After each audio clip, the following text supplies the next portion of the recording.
لیکن یہ کہ جیسے ہوتا ہے آپ کسی سڑک پر جا رہے ہیں حیدرآباد سپر ہائی وے پر چلے ہیں تو پھر یہ معلوم ہوگا کچھ دیر کے بعد کہ اب حیدرآباد جو ہے 100 میل ہے، اب 90 میل ہے، اب 80 میل، 100 میل آتے چلے جائیں گے۔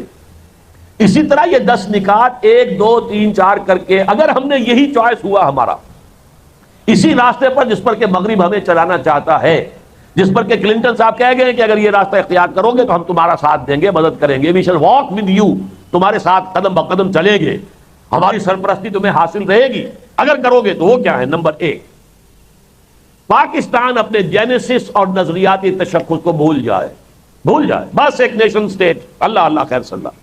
کیا اسلام تھا، کس لیے بنا تھا، اور کیا اسلام کی نشأت ثانیہ، اور کیا اسلام کے چہرے کے بدنما داغ دھو کر صحیح اسلام کا نقشہ دنیا کو دکھانا۔ Just forget about these things، اپنے اسلام کو اب قصہ ماضی سمجھو، گزر گیا وہ دور۔ اور اسی کے حوالے سے چاہے ابھی مطالبہ نہیں آیا ہے، ابھی مطالبہ صرف ایک آیا ہوا ہے ہمیشہ سے، اس کی طرف ہم نے پیشرفت شروع کر دی۔ قانون توہین رسالت جو ہے یہ مغرب کو ہضم نہیں ہوا۔ ان کا تو لبرلزم یہ ہے نا، وہ کہتے ہیں دیکھو ہم عیسائی ہیں، ہم جیسس کو خدا کا بیٹا کہتے ہیں، لیکن یہ یہودی اسے باسٹرڈ کہتے ہیں، حرامزادہ کہتے ہیں معاذ اللہ، لیکن ہم نے تو کوئی روک ٹوک نہیں لگائی۔ یہ تم نے کیا تماشا بنا دیا ہے کہ رسول کی اہانت ہو جائے تو کیپٹل پنشمنٹ، پھانسی کی سزا دے دو گے۔ پوپ صاحب اس کے خلاف بولے، صدر کلنٹن اس کے خلاف بولے، پوری عیسائی ورلڈ کے اندر طوفان آیا۔ یہ کڑوا جو ہے گھونٹ وہ ویسٹ لینے کو تیار نہیں، لبرلزم کے خلاف ہے۔ سلمان رشدی نے اگر کچھ کہہ دیا تو آپ کیوں اتنے ناراض ہوتے ہیں؟ لبرلزم کا تقاضا ہے، برداشت کریں، آپ جواب دے سکتے تو دیں، آپ کو کوئی روکتا نہیں ہے۔ لیکن یہ ہے کہ یہ ہے ان کا معاملہ، اور اس کے بعد جو قدم آئے گا وہ یہ ہے کہ اپنے دستور سے قادیانیوں کو غیر مسلم اقلیت قرار دینے والی شک جو ہے کو ختم کرو، گویا کہ نظریاتی تشخص پاکستان کا ختم کیا جائے۔ یہ جو ہے فنڈامنٹلزم، اس کو اب مغرب کسی درجے میں بھی گوارا کرنے کے لیے، اس کی پذیرائی کے لیے تیار نہیں ہے۔ ہو گیا، انف از انف۔ تم نے افغان جہاد میں جو کر لیا ٹھیک ہے، ہم نے بھی اسے جو ہے غزے بسر کیا تھا، لیکن اب بات نہیں، اب بات ختم ہو گئی۔ نمبر 2، بھارت کے سامنے سر جھکا دو۔ اپنے دماغ میں کوئی خناس ہے برابری کا تو نکال کے پار کرو، اب تم برابر نہیں ہو۔ پریگمیٹزم کو سامنے رکھو، ریئلزم کو سامنے رکھو، کہاں تم کہاں بھارت، اس کے سامنے سر جھکاؤ، اور زیادہ سے زیادہ 10 گنا نیپال بن جاؤ۔ نیپال علیحدہ ملک ہے نا، وہاں کوئی بادشاہ صاحب بھی بیٹھے ہوئے ہیں، ان کے بھی کوئی انتخابات ہوتے ہیں، الیکشن ہوتا ہے، کوئی وزیر اعظم بھی ہوتا ہے، لیکن ہے کیا؟ تو بھارت کا تو پھیلی، تمہارا رقبہ بڑا ہے 10 گنا۔ اس وقت جو مشرقی پاکستان ہے وہ بھی کوئی 5 گنا نیپال بنا ہوا ہے، 4 گنا ہوگا بس۔ ورنہ ہر معاملے کے اندر جیسے ہمارے ہاں IMF اور ورلڈ بینک کے لوگ بیٹھے ہوتے ہیں، وہ پالیسیز ڈکلیئر کرواتے ہیں، اسی طرح وہاں پر ہر جگہ ہندوستانی لوگ بیٹھے ہوئے اور وہ طے کرواتے ہیں۔ اس لیے کہ یہ حکومت جو ہے، ظاہر بات ہے کہ یہ مجیب کی بیٹی کی حکومت ہے، لہذا اس کا نتیجہ جو نکلنا چاہیے وہ ہے اس وقت۔ تو تم بھی بس اب عقل کے داخل لو، اور اپنی یہ برابری بھارت کے ساتھ جو خناس تمہارے دماغ میں ہے اسے نکال کے تم نکال دو اس کانٹے کو۔ نمبر 3، کشمیر کو بھول جاؤ، فرگٹ اباؤٹ کشمیر۔ بلکہ اب تو اگر بھارت لائن آف کنٹرول کو مستقل سرحد مان لے تو بہت غنیمت سمجھنا۔ ہم وہاں انہی کا ایک کارندہ جو ہے کہہ گیا ہے اگر بھارت نے حملہ کیا تو ہم مدد کو نہیں آئیں گے، صاحب کہہ کے گئے۔ ویسے پہلے بھی وہ کبھی مدد کو نہیں آئے، نہ 65 میں آئے نہ 71 میں آئے۔ 71 میں خیر اس درجے میں آئے تھے کہ نکسن نے باقاعدہ ہاٹ لائن کے اوپر کوسنجن سے کہا تھا کہ اب یہ جنگ ختم ہونی چاہیے۔ مغربی پاکستان کے بچ جانے میں اس وقت امریکہ کا دخل ہے، اس کو ہمیں تسلیم کرنا چاہیے، ورنہ ہمارے ڈیفنسز جو ہیں ختم ہو چکے تھے۔ لیکن یہ ہے کہ بہرحال کوئی پازیٹیو امداد جو ہے وہ امریکہ نے نہ 65 میں کی نہ 71 میں۔ اب انہوں نے برملا کہہ دیا ہے کہ اگر بھارت نے حملہ کیا تو ہم چھڑانے نہیں آئیں گے، ہم کو مدد کے لیے نہیں آئیں گے، لہذا کشمیر کے مسئلے کو بھول جاؤ۔ تمہیں اپنی کشمیر کے بھی لالے پڑ جانے چاہیے، اور اگر بھارت مان لے لائن آف کنٹرول کو مستقل سرحد تو اسے بہت بڑی کامیابی سمجھو۔ نمبر 4، جہادی تحریکوں پر پابندی لگاؤ۔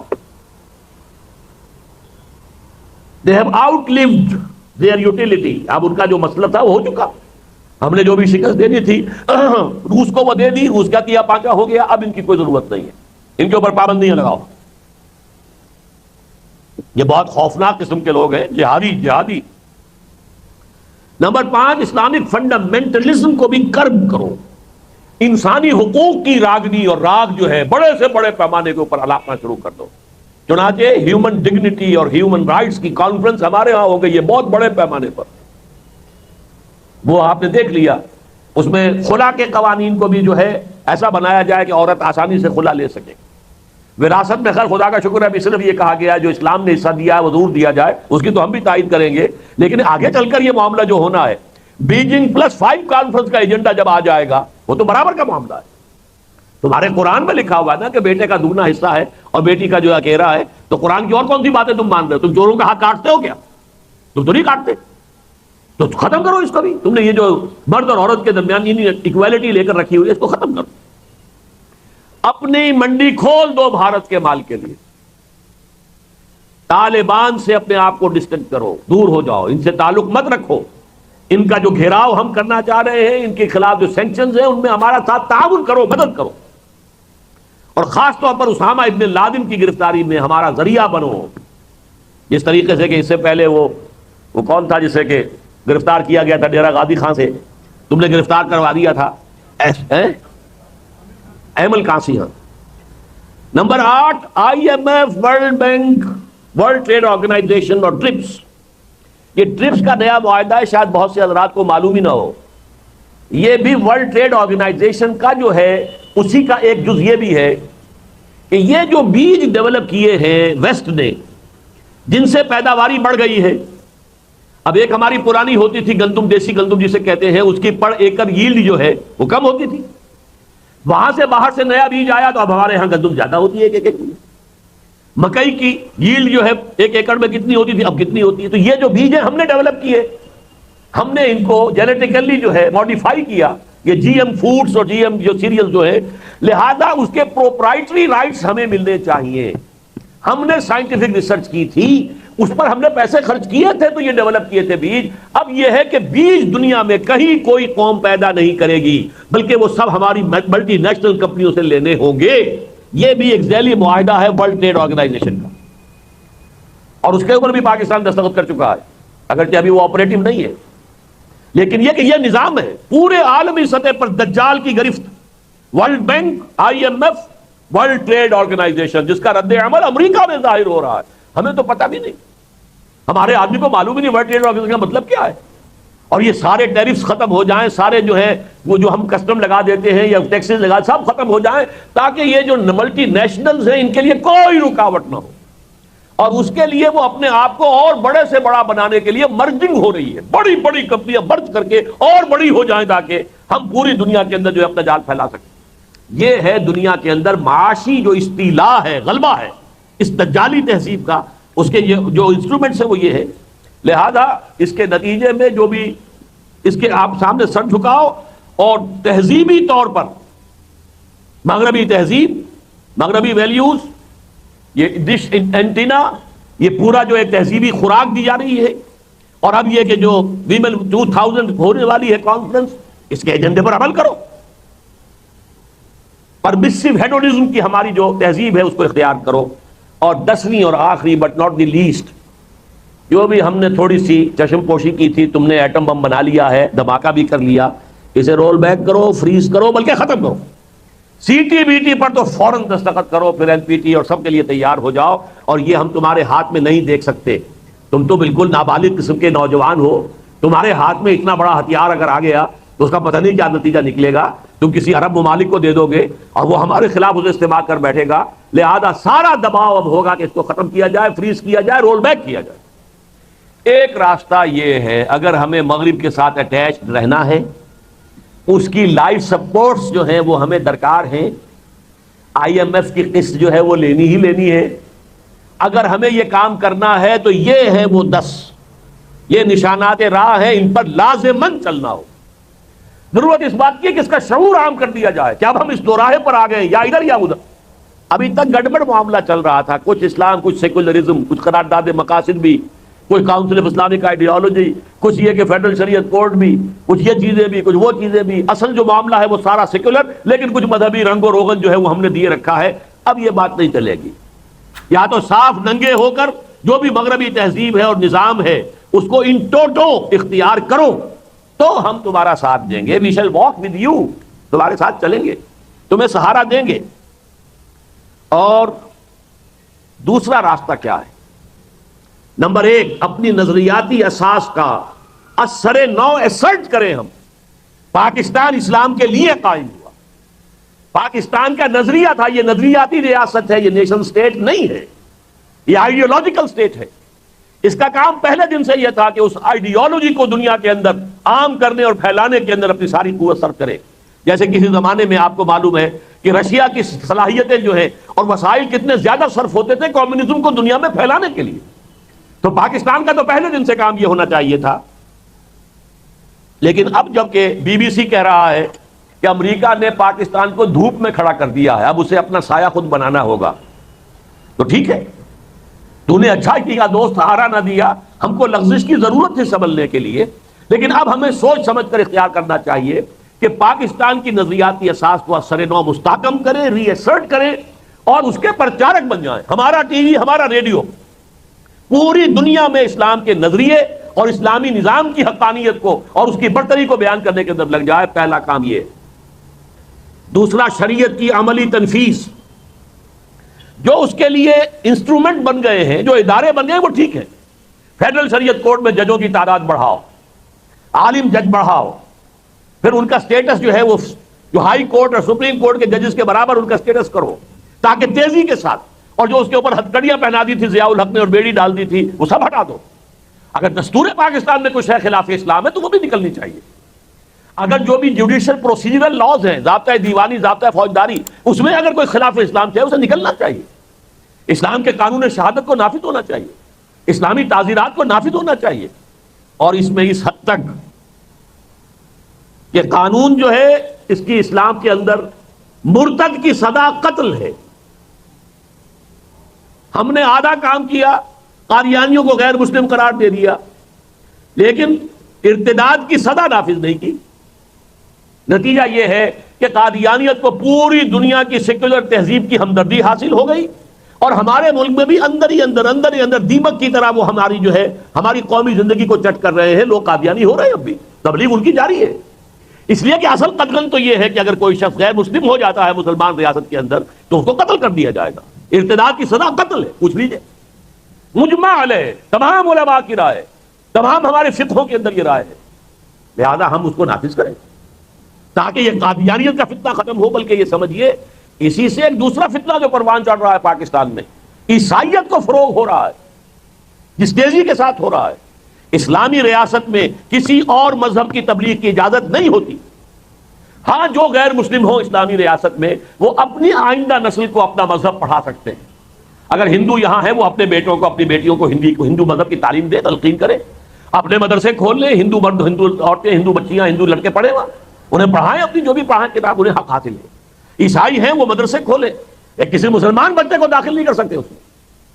آپ کو معلوم ہے سعودی عرب میں کوئی مشن نہیں ہے، کوئی مشن نہیں، اس لیے کہ اسلام اجازت نہیں دیتا۔ اسلام نظریاتی ریاست ہے۔ یہ جو مذہب بدلنا ہے، یہ مغربی تہذیب میں تو ایسے جیسے آپ نے لباس بدل لیا مذہب بدل لیا، کیا فرق واقع ہوا؟ آپ نے لباس بدل لیا تھا، مذہب بدل لیا، اس سے کوئی قانونی دستوری کو مسئلہ آتا ہی نہیں۔ چاہے آپ مسلمان ہیں، ہندو ہیں، سکھ ہیں، پارسی ہیں، عیسائی ہیں، اگر آپ کو امریکن نیشنلٹی ملی ہوئی ہے تو you are an American national. پہلے آپ مسلمان تھے تب بھی آپ امریکن نیشنل تھے، اب آپ ہندو ہو گئے تب بھی اب آپ امریکن نیشنل ہیں۔ آپ کے پولیٹیکل اور کانسٹیٹیوشنل سٹیٹس میں کوئی فرق واقع نہیں ہوتا۔ اسلام میں تو ایسا نہیں ہے، اسلام کی تو آئیڈیالوجیکل سٹیٹ ہے۔ اسلام اپنی آئیڈیالوجی کو اسلامی ریاست جو ہے تحفظ دیتی ہے۔ جسٹس تنزیل الرحمان صاحب جو ہمارے ہاں کے ریٹائرڈ ججز میں سے ہیں، ان کی بھی ایک کتاب اس موضوع پر موجود ہے، اور ابھی حال ہی میں کل میری ان سے گفتگو ہوئی ہے، انہوں نے کہا کہ آپ اس کتاب کو دوبارہ شائع کریں۔ انشاءاللہ میں شائع کروں گا کہ یہ چیزیں یہ ہمارے ہاں چونکہ اسلام کا نام ہم نے لیا، اسلام کی طرف بڑھے تو نہیں۔ اور آپ کو معلوم ہے اس وقت انڈونیشیا کس قدر کرائسس کے ساتھ دوچار ہے۔ یہ سارا انہی مشنریز کا، عیسائی مشنریز کا کیا دھرا ہے کہ تیمور دو حصوں میں تقسیم ہو گیا، ایسٹ تیمور کے اندر رومن کیتھولک حکومت قائم ہو گئی۔ انڈونیشیا جو تقریباً 100% مسلمان ملک تھا، اور جب پاکستان دو لخت ہوا تو اس کے بعد دنیا کا سب سے بڑا مسلمان ملک انڈونیشیا تھا، اور اب اس کے جو جان پر بنی ہوئی ہے مولوکو آئی لینڈز کے اندر ہزاروں مسلمان جو ہے قتل کیے گئے ہیں، عورتیں بھی، بچے بھی، مرد بھی، وہاں کے عیسائیوں نے قتل کیا۔ نائجیریا میں وہاں پر جو مسلمان اکثریت کا ملک ہے، انہوں نے شریعت کے قوانین نافذ کرنے چاہے، عیسائی کھڑے ہو گئے، ہزاروں مسلمان قتل کیے گئے۔ عیسائیوں نے قتل کیے. یہی معاملہ یہاں ہو سکتا ہے. تو یہاں پر مشنریز کے اوپر پابندی ہو، ان کے تعلیمی ادارے نہ ہوں، تاکہ ہم اپنی نظریاتی احساس کو مستحکم رکھیں، بنیاد مضبوط رکھیں. امپیکٹ ایک رسالہ ہے جو لندن سے نکلتا ہے، اس کی کور سٹوری پچھلے دنوں آئی تھی، چپنگ انڈونیشیا فرام دی ایجز.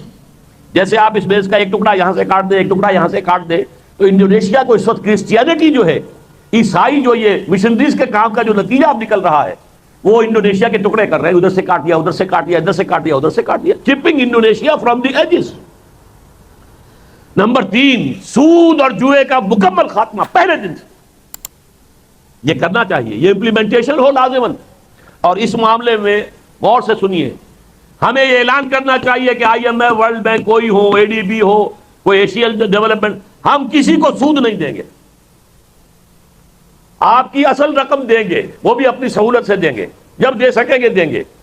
اس کے لیے بھی آپ ڈیٹ ایکویٹی سواپ قسم کی چیزیں جو آپ نے کی ہیں، کئی طرح کی اسکیمیں ہیں. یہ جو لیٹن امریکہ کے ممالک جو ہیں وہ قرضوں تلے اتنے دب گئے کہ وہ ادا نہیں کر سکتے تھے، ان کو اس سے بیل آؤٹ کرنے کے لیے کئی اسکیمیں چلی. ایسی کوئی اسکیم ہمارے لیے بھی بناؤ. اور ایک سیدھی سی اسکیم یہ ہے کہ ہم آپ کا قرضہ جو ہے پاکستانی کرنسی میں ادا کریں گے، آپ ہمارے ملک میں انویسٹ کر دیجئے، نفع جو ہو وہ آپ ڈالر کی شکل میں لے جائیں. لیکن ہم آپ کو نہیں دے سکتے قرضے واپس. دیں گے تو آرام سے دیں گے جب بھی ہوگا. قرآن مجید نے ہمیں یہی کہا ہے، فَنَظِرَةٌ إِلَىٰ مَيْسَرَةٍ.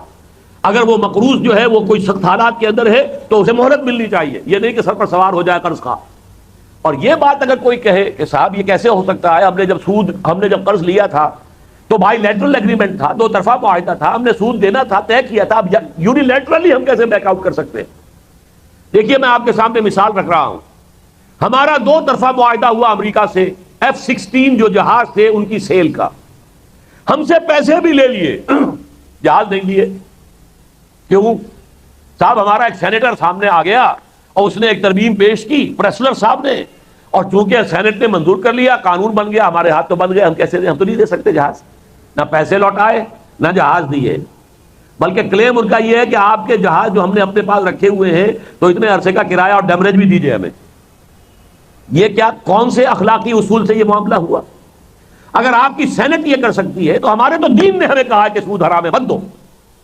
ہماری سپریم کورٹ نے فیصلہ کر دیا ہے کہ سود حرام ہے، ہم نہیں دے سکتے، مجبور ہیں، معذرت خواہ ہیں، ہمارے ہاتھ بند گئے. ہماری فیڈرل شریعت کورٹ کا فیصلہ تھا، پھر سپریم کورٹ کے اپیلیٹ بینچ نے فیصلہ کر دیا ہے، ہم نہیں دے سکتے. نمبر 5، طالبان کے ساتھ اتحاد، کانفیڈریشن. میں تو 6-7 مہینے سے یہ بات کہہ رہا ہوں، حال ہی میں سمجھتا ہوں کہ معجزے کی حد تک بات ہے یہ اللہ تعالیٰ کی مشیت کے حوالے سے، کہ ڈاکٹر جاوید اقبال، فرزند اقبال، جو خاصے آزاد خیال قسم کے آدمی ہیں ویسے، اور ان کے پولیٹیکل جو نظریات ہیں وہ خاصے سیکولر قسم کے ہیں، لیکن ابھی وہ افغانستان ہو کر آئے ہیں، وہاں سے واپس آ کر انہوں نے کہا ہے کہ ایک کنفیڈریشن ہونی چاہیے ہماری اور افغانستان کی، طالبان کی. اور وہ نظام جو انہوں نے قائم کیا ہے کہ کچھ چند اور مسلمان ملکوں میں قائم ہو جائے تو پوری دنیا مسلمان ہو جائے. اس قدر امن اور امان ہے اس وقت افغانستان کے اندر طالبان کے جو زیر حکومت. تو ہمیں اس کے ساتھ اتحاد، کانفیڈریشن، جس کو کہ پھر آگے بڑھ کر ہم ایران تک بھی ایکسٹینڈ کر سکیں. پھر ہمارے جو زمینی، تاریخی، جغرافیائی روابط ہیں. آپ کو معلوم ہے اسلام پہلے جو آیا تھا ہندوستان میں وہ تو آیا تھا عربوں کے ذریعے سے، وہ سندھ میں سے ہو کر داخل ہوا تھا، لیکن وہ بہت جلدی ختم بھی ہو گیا تھا. پھر تو 300 برس کے بعد اسلام آیا ہے تو افغانستان کے راستے سے آیا ہے نا. سارے صوفیہ وہاں سے آئے، سارے جو فتوحات کرنے والے تھے، وہ محمود غزنوی ہو، وہ محمد غوری ہو، کون تھے، کہاں سے آئے تھے؟ پھر یہ کہ 2 صدی پہلے جو احمد صاحب دالی آئے تھے کہ جنہوں نے مرہٹوں کی قوت جو ہے کچلی تھی اور ان کی طاقت کو توڑا تھا، کہاں سے آئے تھے؟ لہذا ہمارا تو ایک متحد بالکل نیچرل ہے. اور بھارت کے مقابلے میں ڈیفنس کے لیے ہمیں جو جغرافیائی اور زمینی ڈیپتھ چاہیے وہ افغانستان کے ساتھ جڑ کر ہی ہمیں ملتی ہے. ورنہ یہ کہ ہمارا تو ایک پٹی ہے، پاکستان جو ہے وہ گویا کہ شمال مشرق سے جنوب مغرب کی طرف ایک پٹی چلی آ رہی ہے، 200 میل کی ڈیپتھ ہے. اللہ خیر اللہ، ہمیں ڈیپتھ ملتی ہے تو افغانستان کے ذریعے سے. نمبر 6 یہ کہ اب اس کے نتیجے میں سخت ترین قسم کے سینکشنز کے لیے تیار ہو جاؤ. وہ جو قرآن کہتا ہے وَلَنَبْلُوَنَّكُمْ بِشَيْءٍ مِّنَ الْخَوْفِ وَالْجُوعِ وَالنَّقْصِ مِّنَ الْأَمْوَالِ وَالْأَنفُسِ وَالثَّمَرَاتِ. اس راستے پر چلنا آسان بہرحال نہیں ہے. اس راستے پر چلنے کے لیے بڑی جرأت رندانہ، ہمت مردانہ اور شان مومنانہ کی ضرورت ہے، اور اس کے لیے تیار رہیں، کمر کس لیں. جس کو آپ کہتے ہیں ٹائٹن یور بیلٹس، کھانا 2 وقت نہیں 1 وقت کھا لیں گے. بھٹو نے کہا تھا ہم گھاس کھا لیں گے. بہرحال اللہ کا یہ فضل ہوا کہ ہمارے یہاں ایٹم بم بھی بن گیا، ایکسپلوژن بھی ہم نے کر دیے، گھاس کھانے کی نوبت آتا حال تو نہیں آئی. لیکن اب یہ اس راستے پر اگر ہم چلیں گے تو پورا مغرب ہمارے خلاف آ جائے گا. پوری دجالی تحریک ہمارا جو تہذیب ہے وہ ہمارا گھیراؤ کرے گی. مشرق سے بھارت ہے اور مغرب سے یہ پورا طوفان جو ہے، جو کہ یہودیوں کی قیادت میں نیو ورلڈ آرڈر کا طوفان آ رہا ہے. اصل میں یہ یہودی فتنہ ہے اور یہ پوری دنیا کو ڈومینیٹ کرنے کے لیے جو ان کی سازش ہے اس کا یہ آخری مرحلہ ہے. تو ہمیں اس کے مقابلے کے لیے تیار رہنا ہوگا. وَلَنَبْلُوَنَّكُمْ بِشَيْءٍ مِّنَ الْخَوْفِ وَالْجُوعِ وَنَقْصٍ مِّنَ الْأَمْوَالِ وَالْأَنفُسِ وَالثَّمَرَاتِ. نمبر 7، یہ ایٹمی پروگرام نہ صرف یہ کہ رول بیک نہ کیا جائے، آگے بڑھایا جائے، سے ترقی دی جائے. اللہ نے اب تک ہمارا ساتھ دیا ہے، مدد کی ہے. ہمارے ہاں جو ہے حالانکہ ایسے مسائل نہیں تھے، اللہ نے کی ہے مدد، تو اسے بڑھانا ہے. اس سے آگے بات کہہ رہا ہوں، ہم اپنے اس ایٹمک پروگرام کو ایکسپورٹ کر کے پیسہ کما سکتے ہیں، کمانا چاہیے. کیسے لیے جرم کیسے ہو گیا یہ؟ کیا امریکہ F-16 بیچ کر پیسے نہیں کماتا؟ F-16 کیا انسانی بہبود کے لیے ہے یا انسانوں کو مارنے کے لیے؟ ہتھیار ہے، ہتھیار تو انسانوں کو مارنے کے لیے ہوتے. اگر تم ہتھیار بیچ کر پیسے کماتے ہو، امریکہ کی تو اصل انڈسٹری ہی اب جو ہے ہتھیار ہے. باقی تمام چیزوں میں تو جاپان نے اور دوسرے ممالک نے مار دے دی ہے. اس کی اصل کمائی جو ہے وہ تو ویپنز ہے. وہ بیچتے ہو تو ویپن کس لیے ہوتے ہیں؟ ہلاکت کے لیے ہوتے ہیں یا زندگی بخش ہوتے ہیں؟ اگر تم وہ بیچتے ہو تو ہمیں اللہ نے ایک صلاحیت دی ہے، اگر ہم اس کے ذریعے سے کوئی مفادات حاصل کر سکتے تو ہم کریں گے. اور آخری چیز یہ کہ ہاتھ بڑھائیں ہم چین کی طرف. مجھے ایک صاحب نے بتایا تھا کہ پچھلے دنوں کوئی چین سے کوئی بڑی شخصیت آئی تھی جنہوں نے یہ کہا تھا کہ ہم پاکستان کے ساتھ ڈیفنس پیکٹ کے بارے میں بھی سوچنے کو تیار ہیں. اور یہ تو کلنٹن کے موقع پر بھی آپ کو یاد ہوگا کہ چائنا کی طرف سے بیان آ گیا تھا کہ اگر یہ جو محبت بڑھ رہی ہے اور پینگیں بڑھ رہی ہیں امریکہ کی اور بھارت کی، اگر یہ چین کے خلاف ہے تو پھر ہمیں اس کے بارے میں سوچنا پڑے گا. تو گویا کہ انہیں بھی پسو تو پڑ گئے ہیں کہ یہ سب کچھ جو ہو رہا ہے، پروپ اپ کیا جا رہا ہے بھارت کو، تو اصل میں کنٹینمنٹ آف چائنا پالیسی ان کے سامنے. اور اس وقت چین کو ضرورت ہے اور ہماری بھی ضرورت ہے، لہذا کوئی جرت مندانہ اقدام کیا جائے چائنا کے ساتھ، جو ہے کوئی پیکٹ ہو ہمارا ڈیفنس کا، جوائنٹ ڈیفنس پیکٹ چائنا کے ساتھ، تاکہ بھارت کو بھی کوئی قدم اٹھاتے ہوئے 10 دفعہ سوچنا پڑے. اور مغرب کا بھی اگر سہارا ہم سے ہٹ گیا ہے تو اس کی بھی تلافی ہو جائے. اگرچہ اس ضمن میں بھی ایک بات میں آپ سے عرض کر دیتا ہوں، چین کے ساتھ بھی ہمارا مستقل کوئی اتحاد نہیں ہو سکتا، اس لیے کہ چین کا مسئلہ بھی یہ ہے کہ 5 کروڑ مسلمان اس کے ہاں آباد ہیں، اور ایک علاقہ ہے سنکیانگ، کاشغر. اب یہ کاشغر کا لفظ ذرا یاد کیجیے، علامہ اقبال نے کہا تھا ایک ہو مسلم حرم کی پاسبانی کے لیے، نیل کے ساحل سے لے کر تا بخاک کاشغر. یہ کاشغر کہاں ہے؟ یہ تو چین میں ہے، اور وہاں بھی مسلم فنڈامنٹلسٹ موومنٹ ہے جسے بری طریقے سے چینیوں نے جو ہے کرب کیا ہے اور سپریس کیا ہے، دبایا ہے. بلکہ پچھلے دنوں یہ ہوا تھا کہ وہاں سے لڑکے آتے تھے، جیسے افغانستان سے آ کے طالب علم جو ہے دینی تعلیم حاصل کر کے جاتے تھے، اکوڑا خٹک کا مدرسہ ہے یا اور یہ کراچی کے مدارس ہیں، یہی تو ہیں طالبان، سب کے سب یہاں کے پڑھے ہوئے ہیں. چین سے بھی آتے تھے. ایک موقع پر چین نے دباؤ ڈالا اور جتنے چینی طالب علم ہمارے ہاں تھے وہ سب ہم نے وہاں سے گرفتار کر کے مدرسوں سے ہینڈ اوور کر دیے، اور انہوں نے وہ سارا جو ہے بارڈر کراس کرتے ہی سب کو گولی مار دی. لہذا اگر ہمیں اسلام کی جنگ لڑنی ہے تو چائنا کے ساتھ بھی ہمارا مستقل اتحاد نہیں ہو سکتا. جب یہ چچنیا کے اوپر جب یہ ساری روسی فوج کشی ہو رہی تھی اور پوری دنیا جو ہے لان تان کر رہی تھی روس کو، تو آپ کو یاد ہے کہ یلسن صاحب اپنی شدید علارت کے باوجود بیجنگ پہنچ گئے تھے، اور ادھر سے وہ جانگ زیمن اور یہ یلسن دونوں نے جو آپس میں معانقہ کیا تھا اور ویسٹ کو دھمکی دی تھی، ہینڈز آف چچنیا، یہ ہمارا اندرونی معاملہ ہے.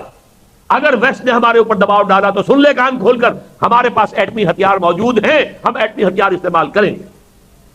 یہ ان کا بیان آیا تھا دونوں کا. اور افغانستان کے طالبان کے خلاف بھی رشیا اور چائنا کا اور کچھ سینٹرل ایشین جو اسٹیٹس ہیں ان کا ایک پیکٹ ہو چکا ہے افغانستان کے خلاف. لہذا ابھی جو ایک وقتی ضرورت ہے ہماری بھی اور چین کی بھی، لہذا اس ضرورت کے تحت ہمیں چاہیے کہ اگر وہ اس کا ہاتھ آگے آ رہا ہے اور وہ کوئی ہمارے ساتھ جو ہے تعاون کرنا چاہتے ہیں تو اس کے ہاتھ کو تھامیں. یہ ہے حضرات وہ راستہ جو ہمارے ایمان کا تقاضا ہے، ہمارے دین کا تقاضا ہے. پاکستان کا جو وجود اور جس وجہ سے وہ قائم ہوا اس کا منطقی نتیجہ ہے. پاکستان کے بقا اور استحکام کا واحد راستہ ہے. اب اس میں نہیں جا سکتا تفصیل میں، وقت بہت کافی ہو چکا ہے، اس لیے کہ میری کتاب استحکام پاکستان کے موضوع پر مکمل کتاب 15 برس پہلے میں نے لکھی تھی، ثابت کر دیا تھا کہ پاکستان کا استحکام تو دور کی بات ہے، اس کا وجود بھی اگر ہے تو اسلام کے ذریعے سے، ورنہ نہیں ہوگا، ختم ہو جائے گا. دیکھنا ان بستیوں کو تم کے ویراں ہو گئی، پاکستان کا نام نہیں رہے گا اور بن جائیں گے. دنیا میں کتابیں لکھی جا رہی ہیں. پاکستان ان دی ایئر 2006 سے کتاب امریکہ میں چھپی ہے، میں نقشہ بتا دیا گیا، بلوچستان علیحدہ ہوگا اور یہ کراچی جو ہے لیاقت پور کے نام سے ایک علیحدہ ریاست بن جائے گی. سندھ جو ہے وہ 2 حصوں میں تقسیم ہوگا اور پنجاب کے بھی حصے ہو جائیں گے. یہ سب کا سب جو ہے پاکستان کی ڈسولوشن ہو جائے گی. اور 2006 اس لیے کہا اس آتھر نے کہ 1906 میں مسلم لیگ قائم ہوئی تھی ڈھاکے میں، تو 100 برس کے اندر اندر اس مسلم لیگ نے جو کچھ اچیو کیا تھا، پاکستان بنایا تھا، بننے کے بعد اس کا زیرو ہو جانے کا عمل جو ہے 100 برس میں مکمل ہو جائے گا. کتابیں چھپ رہی ہیں. سن تو صحیح جہاں میں ہے تیرا فسانہ کیا. ہمارے لیے تو اگر کوئی بقا ہے، استحکام ہے، تو صرف اسلام ہے. اگرچہ یہ راستہ مشکل ہے لیکن ہمیں یہ معلوم ہے اگر یہ راستہ اختیار کریں گے تو اللہ کی مدد آئے گی. پاکستان بنا بھی تھا تو اللہ کی مدد سے بنا تھا، اور اب بھی ہے کہ اللہ کی مدد آئے گی. اس لیے میں نے آج شروع میں جو آیتیں پڑھی تھی یاد ہوگا، سورہ حج میں وَلَيَنْصُرَنَّ اللَّهُ مَن يَنْصُرُهُ إِنَّ اللَّهَ لَقَوِيٌّ عَزِيزٌ، یقیناً اللہ اپنے ان بندوں کی مدد کرے گا جو اس کی مدد کریں گے. اس کے دین کا جھنڈا اٹھائیے، اس روئے ارضی پر، اس عالم انسانیت میں اسلام کے علمبردار بن کر کھڑے ہو جائیے. جو کبھی اقبال نے خواب دیکھا تھا اور قائد اعظم نے کہا تھا کہ ہم پاکستان اس لیے چاہتے ہیں کہ اسلام کے اصول حریت و اخوت و مساوات کا ایک نمونہ دنیا کے سامنے پیش کریں. کھڑے ہو جائیے اللہ کا نام لے کر تو اللہ کی مدد آئے گی. وَلَيَنْصُرَنَّ اللَّهُ مَن يَنْصُرُهُ إِنَّ اللَّهَ لَقَوِيٌّ عَزِيزٌ، اللہ یقیناً مدد کرے گا ان کی جو اس کی مدد کرتے ہیں، اور اللہ تو قوی ہے، زبردست ہے، عزیز ہے. سورہ محمد نے ارشاد فرمایا ان تنصروا اللہ ینصرکم ویثبت اقدامکم، دیکھو مسلمانوں تم اللہ کی مدد کرو گے تو اللہ تمہاری مدد کرے گا، تمہارے قدم جما دے گا. کی محمد سے وفا تو نے تو ہم تیرے ہیں، یہ جہاں چیز ہے کیا لوح و قلم تیرے. سورہ آل عمران میں فرمایا، یہ ذرا اس میں ڈانٹ کا پہلو بھی ہے، ان ینصرکم اللہ فلا غالب لکم، اے مسلمانوں اگر اللہ تمہاری مدد کرے گا تم پر کوئی غالب نہیں آ سکتا. وَإِن يَخْذُلْكُمْ، اگر وہ تمہارا ساتھ چھوڑ دے گا، فَمَنْ ذَا الَّذِي يَنْصُرُكُم مِّن بَعْدِهِ، تو پھر کون ہے جو تمہاری مدد کر سکے گا اس کے بعد. لیکن آخری آیت جو میں نے پڑھی تھی اور اسی پر میں اپنی گفتگو ختم کروں گا، وَلَا تَهِنُوا وَلَا تَحْزَنُوا وَأَنْتُمُ الْأَعْلَوْنَ إِن كُنتُم مُّؤْمِنِينَ، گھبراؤ نہیں، ڈرو نہیں، خوف زدہ نہ ہو، غمگین نہ ہو. السلام علیکم ورحمۃ اللہ وبرکاتہ. اس طرح کی مزید انبیٹیبل ویڈیوز دیکھنے کے لیے ہمارے اس چینل ایٹرنل فیتھ کو سبسکرائب کریں. آپ کا شکریہ.